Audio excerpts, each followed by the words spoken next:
E top demais. Pode subir, Anselmo? E vamos para a palavra.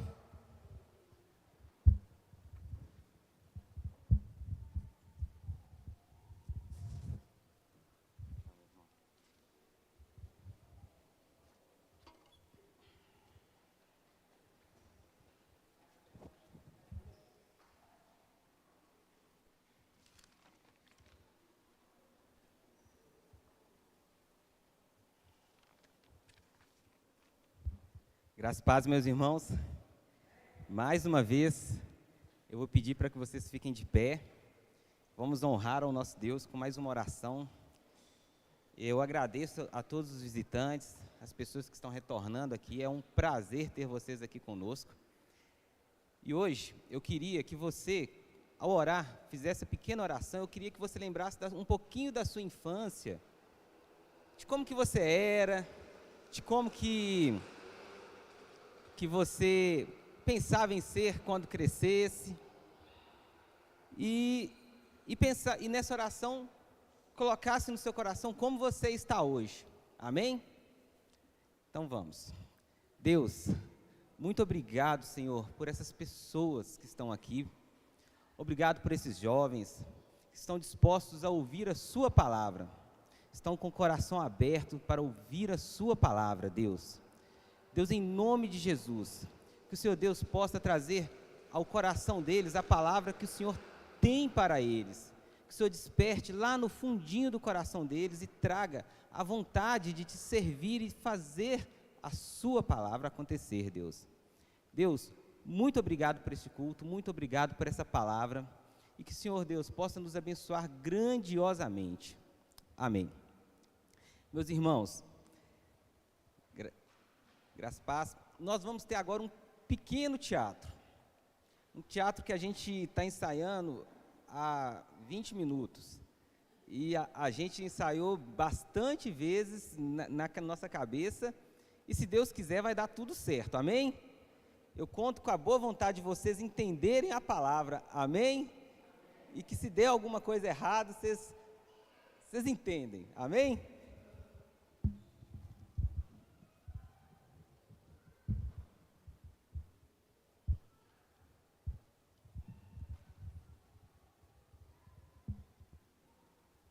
Meus irmãos, como em um teatro não pode faltar, nós temos aqui o nosso cenário.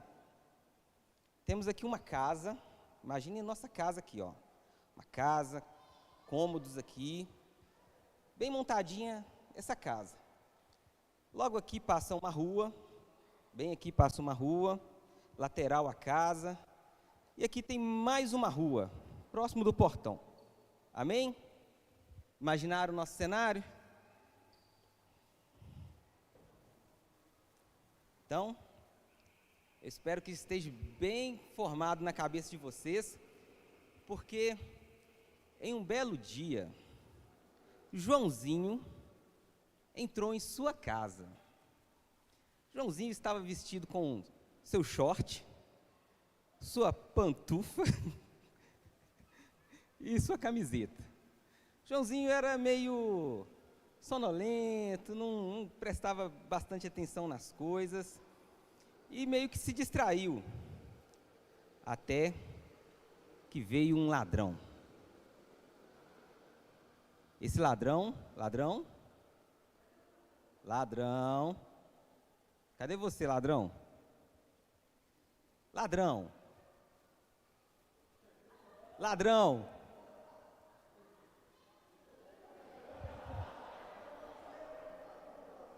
É você, meu irmão, que é o ladrão. É você que é o ladrão. Que isso aí? Então, peraí. Então, nós temos duas pessoas fazendo o mesmo papel? Então, agora você é o ladrão. Não pode. Eu acho que você se confundiu, irmão. Você se confundiu. Como eu disse, estava bem ensaiado, tá, irmãos? Então, voltando ao teatro, estamos aqui na casa.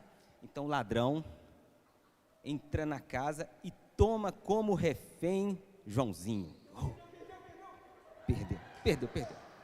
Joãozinho, acuado, grita por socorro. De novo. E aqueles gritos deram para ouvir ruas após ruas, até que veio um policial.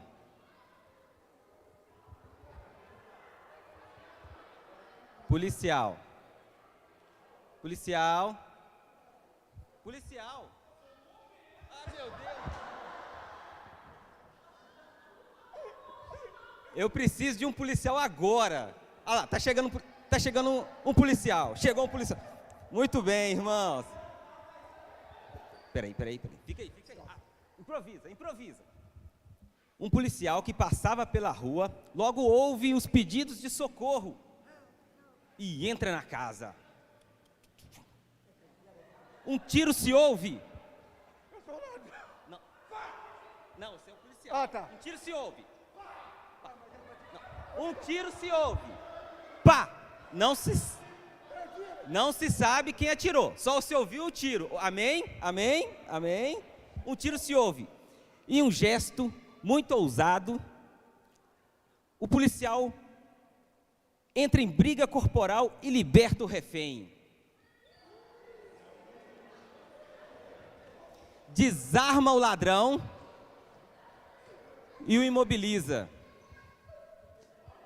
Vai para a porta da casa, Isso. Vem para cá. Vocês estão imobilizados, você sai para dentro, fora de casa. Beleza, fica aí. Amém? O policial já desarmou o ladrão, beleza? Mas está imobilizado. O refém saiu, beleza? O refém escapa da casa, porém o ladrão e o policial ficam lá dentro. E aquele tiro acertou exatamente a instalação elétrica. Ixi. E a casa começa a pegar fogo.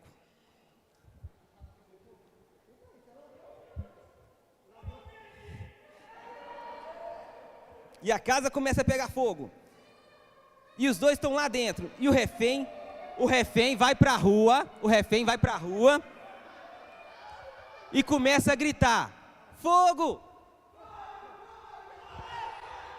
Dá a volta.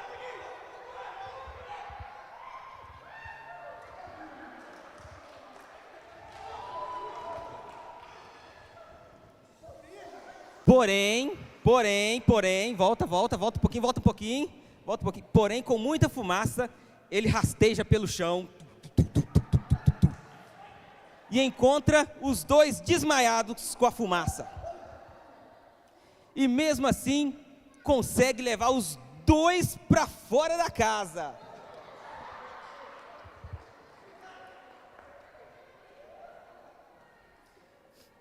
Mas ao terminar de levar os dois para fora da casa, o bombeiro também se fere e desmaia. E os três estão desmaiados fora de casa. O refém, vendo todos à beira da morte, vai para a rua e começa a gritar: um médico!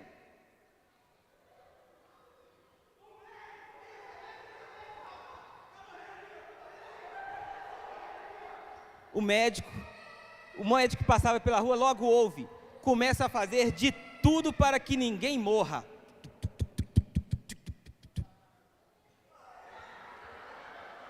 E o ladrão logo levanta.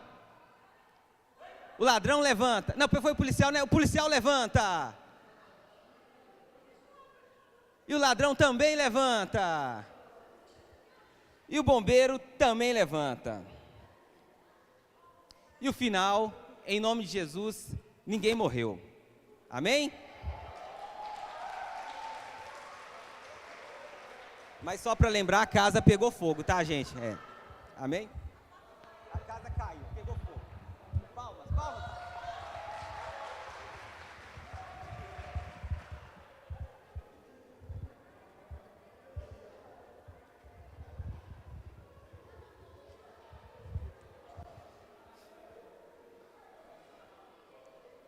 Amém. Essa a gente aprende no MDA, Dinâmica Quebra-Gelo, amém? Todo mundo quebrou o gelo, todo mundo está na dinâmica. Já viram aí, ó, nós temos bombeiro, médico, policial, ladrão e refém. Guardem isso, irmãos, guardem essas pessoas. Agora, eu quero contar um testemunho. Não entendi? Pessoal, quem tiver mais aí no fundo, vem sentar nas cadeiras vazias. Se a cadeira estiver vazia, coloque mais ao lado aqui, ó, e preencha aqui. Pedido da nossa excelentíssima líder Eveline. Amém? Quem puder, vem mais para frente, não fica aí no fundo não, por favor. Amém? Então, irmãos, guardem esses personagens na cabeça, não esqueçam o que eles fizeram. Amém? Agora, eu vou contar um pequeno testemunho da minha vida. Mas não exatamente da minha vida, um pouquinho da minha infância, do que eu lembro, assim, que era legal na minha infância. Eu lembro que quando eu era pequeno, eu ganhei um Velotrol. Mas era um Velotrol no formato de carrinho de Fórmula 1. E aquilo, meu irmão, foi o máximo. Eu acho que eu devia ter uns 3 anos e pouquinho. E eu lembro que na minha casa, muito tempo, né, irmão? Faz muito tempo. Faz muito tempo. Não era de madeira, não, era de plástico, irmão. Já tinha o plástico. Não, mas volta. Então, aí eu lembro que eu era pequenininho, era menor, né? Pequeno ainda sou. Mas eu ganhei esse Velotrol em formato de carrinho de Fórmula 1.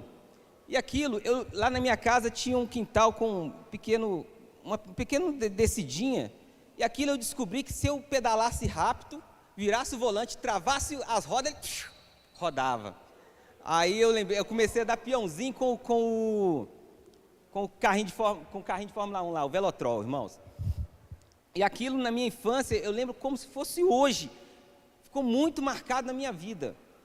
E a partir daquele momento, eu sabia que eu queria dirigir. Eu sempre quis dirigir. E mais um acontecimento na minha infância, esse eu já tinha uns 5 anos, alguma coisa assim. Eu lembro que meu pai estava viajando, a gente estava viajando com meu pai, família inteira no carro, era eu, mais 2 irmãos e minha mãe. Eu devia ter uns 5 anos, alguma coisa assim. Eu não me lembro muito bem o que aconteceu na estrada, mas eu lembro do meu pai cortando 2 carretas e a gente estava no meio com uma Brasília. Então, tinha uma Brasília, uma carreta aqui e uma carreta aqui, nós passando no meio. E eu não me lembro o que aconteceu ao certo, mas na minha cabeça, meu pai tentou passar a carreta, não conseguiu. A carreta que vinha atrás, viu que ele estava lento, não conseguiu passar e cortou meu pai. Então, a carreta cortou meu pai que tentou cortar a carreta e eu vivia no meio entre 2 carretas. Oi? Mas aí, isso ficou também gravado na minha memória, que foi uma coisa muito gostosa de se ver, mas perigosa. E tudo bem, passou, ainda queria dirigir. Aí mais para frente, cresci mais um pouquinho, eu nunca tinha conhecido a praia, meu pai falou, vamos para a praia. Os meus irmãos, vão para a praia, ninguém viu a praia. Aí lá vai a família Buscapé, 4 irmãos, meu pai e minha mãe dentro de um Fiat 147 indo para a praia. E estamos indo, e a gente está indo, e o carro começou a dar problema no meio da estrada. Mas graças a Deus deu para a gente chegar na praia. Mas chegou na praia, o carro morreu na avenida principal, lá na praia. E o trânsito começou a ficar engarrafado, foi ficando engarrafado. Meu pai falou, desce do carro. Aí a gente começou a empurrar o carro, meu irmão empurrando o carro, fomos parar na calçada com o carro para liberar o trânsito. Aí o policial veio, olhou aquilo, já ia multar meu pai. Ele olhou para a placa e falou, mineiro. Não multou meu pai. Aí meu pai, eu lembro que meu pai, ele levou o carro para a mecânica, a gente foi para a praia, ficou o dia inteiro na praia. Meu pai ficou o tempo todo tentando resolver o problema do carro, levou tudo enquanto é lugar. E mesmo assim, parece que tinha resolvido. Ficamos na praia alguns dias, voltando de noite da praia, mesma coisa, os meninos tudo no carro, 4 meninos atrás, meu pai e minha mãe na frente, o carro começa também a apagar o farol, e um breu, não dava para se ver nada, meu pai tentando resolver o problema, e por Deus assim, parece que veio um anjo, e um carro veio na nossa frente, piscou a lanterna para o meu pai seguir ele, e aumentou o farol, e nós seguimos eles até a cidade mais próxima. Só que isso já era quase meia-noite, 1h. E meu pai, a gente era assim, simples, ainda é. Mas naquela época, a simplicidade era comer um frango assado, era tudo que tinha, entendeu? Minha mãe punha água no saquinho de leite, aquele saquinho de leite transparente. Era aquilo. E eu lembro que meu pai se viu meio que sem saída, ele procurando um mecânico, meia-noite, com o carro cheio de menino. E procurou, e encontrou o mecânico. O mecânico foi, olhou e falou, olha, não dá para resolver, só amanhã. Ele olhou para o carro cheio de menino, aí o mecânico olhou para o carro também cheio de menino. Resultado da história, o mecânico levou a gente para dormir na casa dele. 4 meninos, mamãe, meu pai, 6 pessoas dormindo na casa do mecânico. Por Deus que ilumina de novo. Um anjo que veio do céu. Uma pessoa que tomou uma atitude que ninguém tomaria nos dias de hoje. Dificilmente você colocaria uma família para dormir na sua casa à meia-noite, 1h. Mas ainda não me tirou a vontade de dirigir. Meu pai passou um perrengue, porque carro dá muito problema, muito perrengue, não é, Hudson? Você está bem andando, de repente, estraga, e você tem que dar o jeito. E eu lembro que eu fui crescendo, e com o passar do tempo, eu falei, vou tirar a carteira, mas antes disso, eu peguei o carro do meu pai, falei assim, vou dar uma ré no carro do meu pai. Na primeira vez que eu dei a ré, eu travei a porta com ela aberta, assim, ó, num negócio, assim, numa barra. Aí, como é que eu andava para frente? Aí eu decidi, não vou colocar o carro enquanto eu não passar pela autoescola. Aí eu fiz a autoescola, peguei o carro, comecei a dirigir, todo empolgado. Fui uma vez para o centro de BH, dei seta para um lado, virei para o outro. Nossa, mas uma mulher que passava me xingou inteirinho. Quer dizer, mesmo tirando a carteira, eu ainda não estava totalmente preparado. Mas a partir daquele dia que ela me xingou, eu falei, eu vou ter que ter um pouquinho mais proatividade no trânsito. Trânsito não é você querer fazer uma coisa e vai dar certo. Você tem que pensar tudo que está na sua volta. E graças a Deus, eu fui melhorando, e Deus me deu a oportunidade de viajar a vários estados, todos muito distantes. Eu fui para o Rio de Janeiro, dirigindo, São Paulo, Cabo Frio, né, Espírito Santo, fui para onde? Goiás, fui para Goiás, fui para Fortaleza, fui para Bahia, fui para o Rio Grande do Sul, 1.700 quilômetros, direto. Então, foi um processo. Desde quando eu era criança, foi um processo. E isso ficou marcado na minha vida. Ou seja, sem ter um pouquinho de cada coisa, talvez eu não tivesse interesse por dirigir. E quando eu tivesse que dirigir, talvez aquilo não seria o máximo para mim. Muitas pessoas não pensam em dirigir quando se veem, estão dirigindo, amém? Mas elas, às vezes, não querem estar dirigindo, mas estão dirigindo. E a responsabilidade que eu tenho e que elas têm, tem que ser a mesma, correto? Se eu estou dirigindo de uma forma, ela também tem que dirigir da mesma forma. É a lei do trânsito. E um belo dia, cheio de ego, né? Porque quando a gente dirige, a gente vai criando vontade de acelerar, e vai te dando confiança, e passando aquela confiança, eu consigo, eu já fiz isso tantas vezes. Eu estava saindo aqui da igreja, aí eu chegando ali próximo do viaduto Tropical, a Helena já estava grandinha, entendia de tudo, a Helena no carro. Eu falei com a Helena, com ventinho ou sem ventinho? A Helena falou assim, com ventinho! Meus irmãos, ali no viaduto Tropical tem um pequeno ressaltozinho, que se a gente acelerar, ele joga o carro para cima e desce. Foi na hora que ela falou com ventinho, eu pum, tchum. Na hora que eu cheguei lá, um pouquinho antes do ressalto, veio um camburão da polícia passando por mim. A minha visão deles assim, passando assim, ó. A visão deles me passando por mim. Meu irmão, eu estava muito rápido, e nisso que deu ventinho, eu virei para a Helena, nem curti o ventinho, a Helena curtiu demais. Eu virei para a Jéssica e falei, eles me filmaram. Mas, tipo assim, para a Jéssica, pensei, eles passaram, não vai voltar, passou muito rápido, você estava muito rápido. Eu falei, eles me filmaram. E do viaduto do Tropical até minha casa é 500 metros, não dá meio quilômetro. É 1 minuto de carro no máximo, não é, Léo? Meu irmão, antes de eu chegar na subida do monte ali do Tropical, eu já vi eles no retrovisor. Peraí.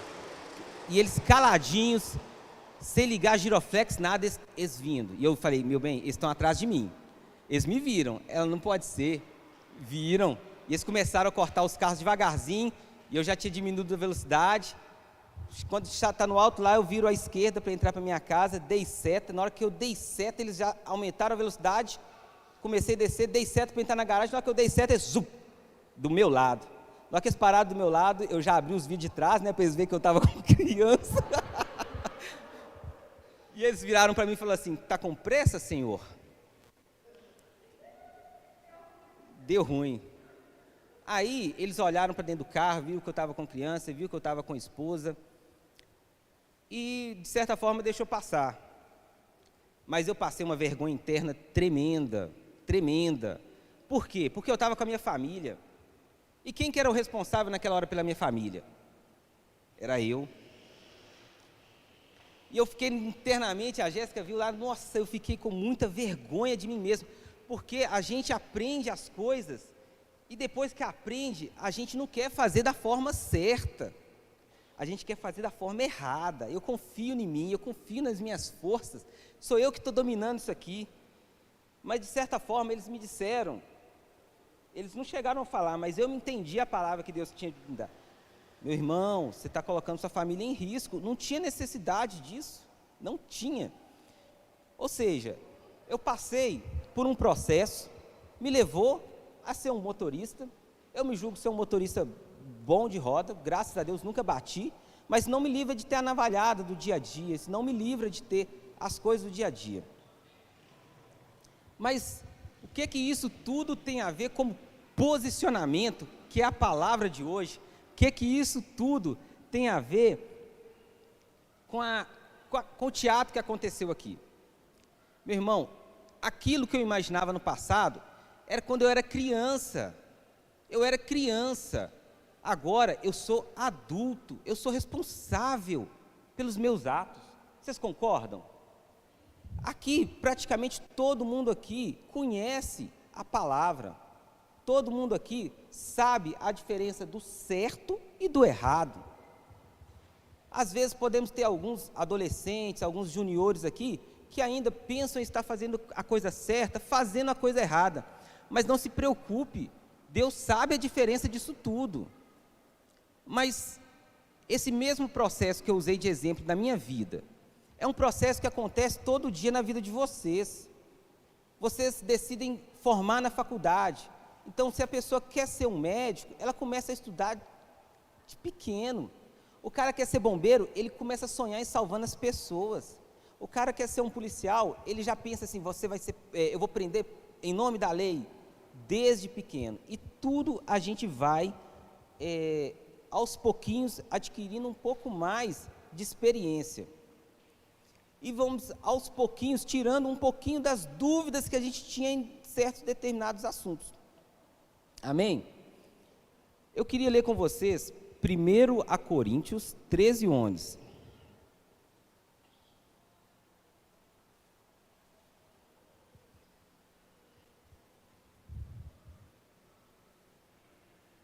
Quando eu era menino, falava como menino, sentia como menino, pensava como menino. Quando cheguei a ser homem, desisti das coisas próprias de menino. O que é que vocês esperam de um policial, de um médico, de um bombeiro? O que é que vocês esperam?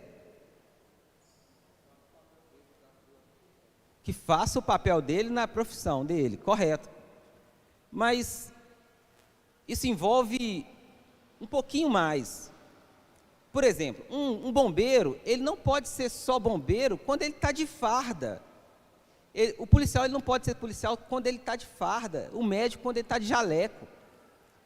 Quando ele decide ser policial, é para a vida toda. Médico é para a vida toda. Se alguém passar mal aqui e um médico estiver aqui, todo mundo vai olhar para o médico. Faz alguma coisa. Mas eu estou de folga, o que vocês querem que eu faça? Não, mas faz alguma coisa. Você é médico. A mesma coisa com o bombeiro. Está pegando fogo, vai lá, apaga. Mas eu estou de folga, não vou fazer nada.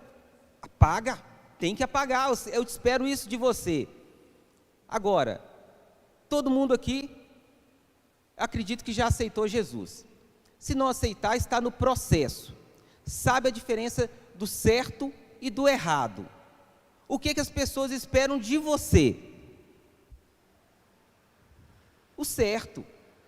Esperam de você um posicionamento de crente. Eles não esperam que quando as coisas apertem, você fala assim, ora por ele ali, ó. Ai meu Deus, as coisas estão dando errado. Alguém ora por aquela pessoa. Não é, irmãos? Às vezes, Léo, vem cá. Eveline, vem cá. Teatro para exemplificar.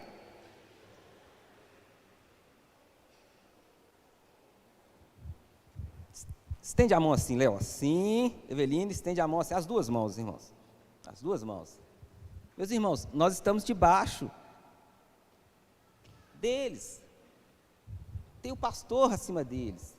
Tem Deus acima do pastor. Mas isso não deixa vocês presos a isso. Quando as coisas apertam para o lado de vocês, vocês não estão presos a isso. Ai, e agora? Está pegando fogo, chama o Léo, chama a Eveline, o pastor. Obrigado. Ou seja, temos que nos posicionar como crentes. Você às vezes passa por briga na sua casa. Seu pai e sua mãe briga de quebrar tudo. Aí às vezes você quer o quê? Brigar. Você quer que o bombeiro taque gasolina no fogo. Você não crava seu joelho no chão, não. Mas o que um crente faz quando as coisas estão ruins? Ora.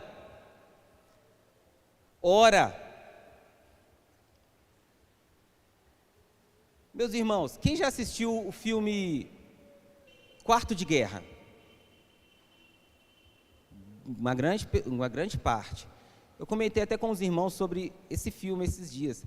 E ele conta o quê? Alguém sabe o que ele conta?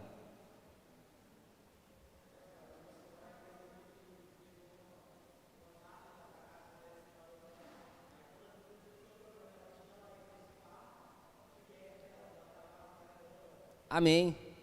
É isso mesmo. É uma história de uma senhora que ensina uma mulher a resolver... Oi? Travar suas guerras em oração. Ou seja, a mulher nesse filme, se vocês puderem, está na Netflix, é só procurar lá, se não der no YouTube, pede a senha do irmão, mas vai ver. É um filme que conta a história de uma mulher que está passando por dificuldades no casamento. E a senhorinha reteté fala assim, poxa, você está travando as guerras erradas, ou você está querendo brigar com seu marido, discutindo, sendo que a sua guerra maior está no seu quarto, está na sua oração. Até que essa mulher entende que a guerra que ela tem que travar, o posicionamento que ela tem que ter dentro de casa, não é gritando, não é murmurando, não é xingando, dando voadora. A guerra maior que ela tinha que travar é no quarto. E a guerra acontece quando ela entende que ela não é nada sem Deus. Aí ela passa a colocar tudo da casa dela nas mãos do Senhor. E um belo dia ela chega e fala assim, sai daqui, Satanás, sai da minha casa, você não é bem-vindo. E ela entende que ela precisava se posicionar dentro da casa dela. Ela entende que naquela casa lá, Deus é que tinha que habitar naquela casa. E ela se posiciona e fala assim, Deus, essa casa é sua. E ela se posiciona também falando: Deus, eu entrego a vida do meu marido. E a partir daí, ela vai travando guerras e mais guerras e se posicionando em diversas áreas da nossa vida. A nossa vida, ela é distinta, ela é partida em diversas áreas. Eu não sei a área que você precisa travar essa guerra e se posicionar, mas você não pode deixar de se posicionar. Se você está tendo dificuldades na sua escola, na sua faculdade, dificuldades no seu serviço, dificuldade amorosa, dificuldade com o esposo, com o irmão, dificuldade na saúde, você tem que se posicionar como crente. E como crente tal, você tem que chegar e expor para Deus: Deus, eu dependo do Senhor. É sua mão que vai me tirar disso tudo. Eu não preciso passar por tanta dificuldade. É você que vai resolver isso para mim. Mas antes disso, você tem que se posicionar como crente. Travar palavras, travar guerras que não são resolvidas da forma com que a gente espera que sejam resolvidas. Amém? Eu queria ler Filipenses 4. Do 8 ao 9.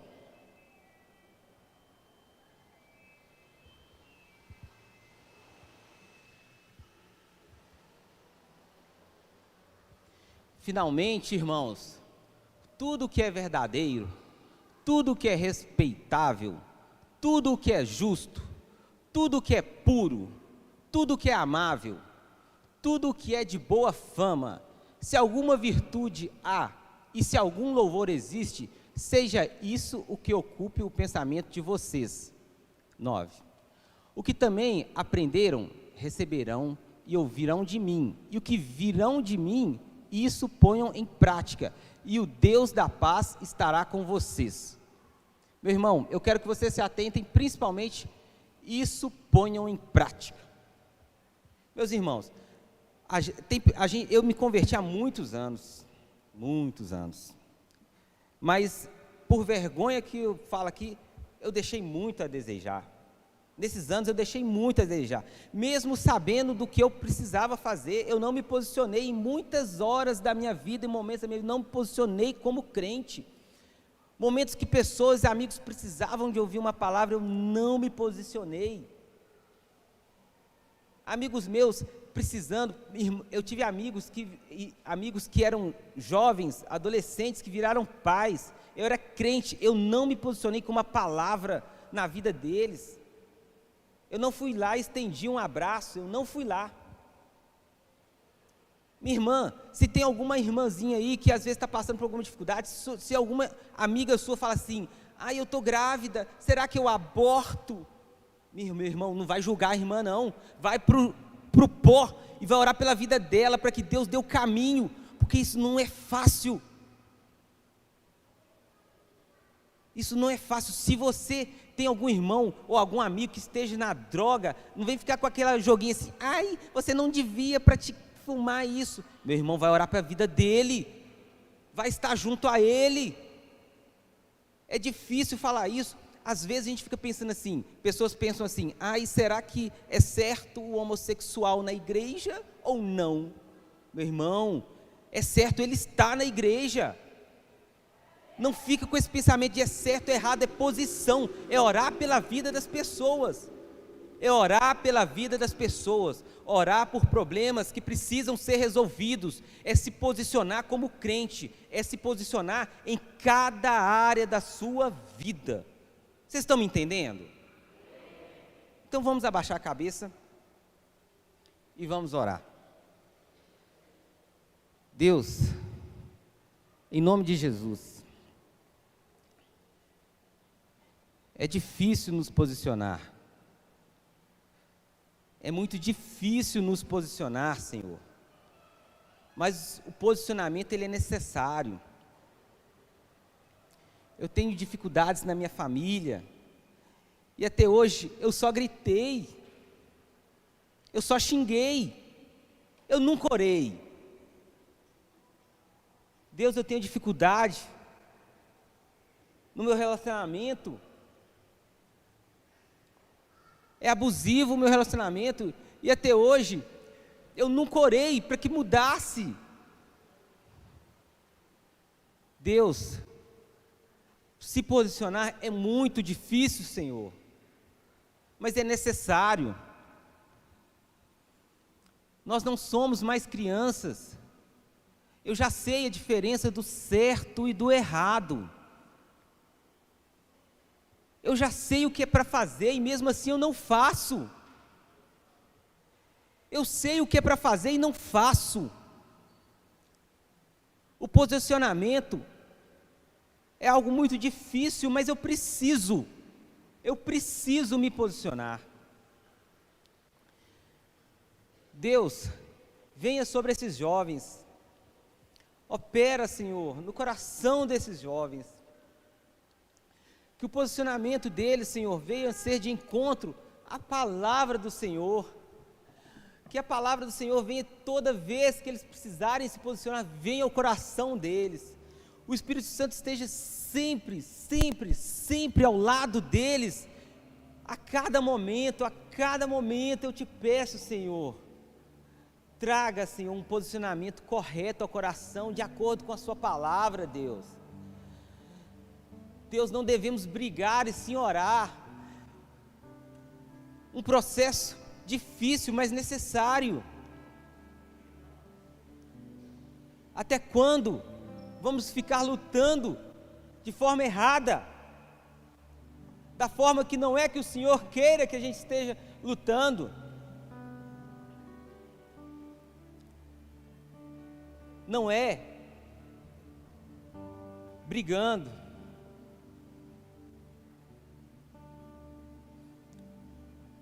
não é largando,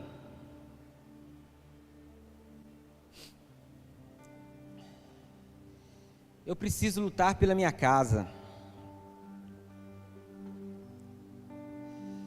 eu preciso me posicionar no meu trabalho,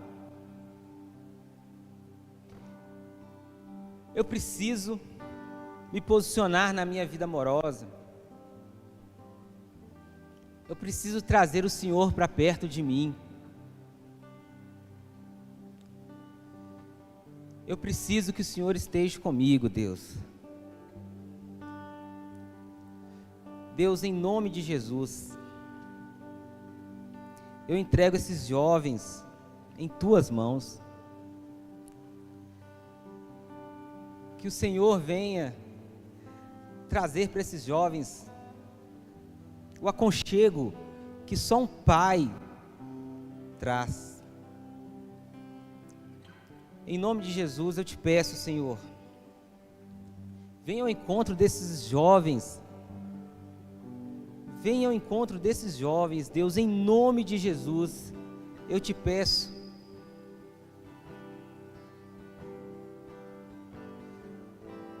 Meus irmãos, estejam em oração, não fiquem olhando, é hora de se posicionar, traga ao seu coração uma pessoa que precisa de ajuda, você como crente há anos ao lado dessa pessoa e não se posicionou como crente ao lado dela, sua mãe precisando de ajuda e você nunca se posicionou como crente, seu pai precisando de ajuda e você com um filho que não preste atenção, ele precisando de ajuda e você não se posiciona como crente.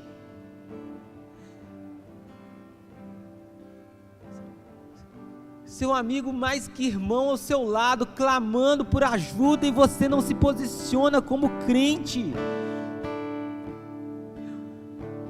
Aonde estão suas lágrimas derramadas pela vida dele? Jesus pagou um alto preço pela sua vida e você não se posiciona. Você tem todo o conhecimento guardado só para você. Você tem todo o amor que você recebeu nesse culto e só vai guardar para você. Amanhã vai ser um dia em que você vai guardar mais uma vez esse amor que Deus deu para você. Mas Deus te pede hoje, Se posicione. Traga o amor dele que ele deu para você, leve para outra pessoa. Esse posicionamento é muito necessário. Nem que custe a sua vida, você tem que se posicionar. Você como crente,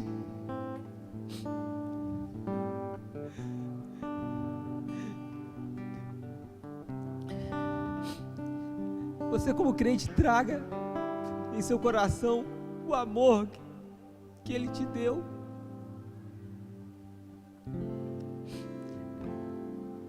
E passe para outras pessoas.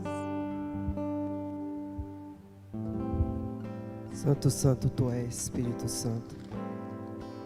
Que nós podemos ter posição, Senhor. Que o Senhor é Deus. Que o Senhor é poderoso para fazer muito mais.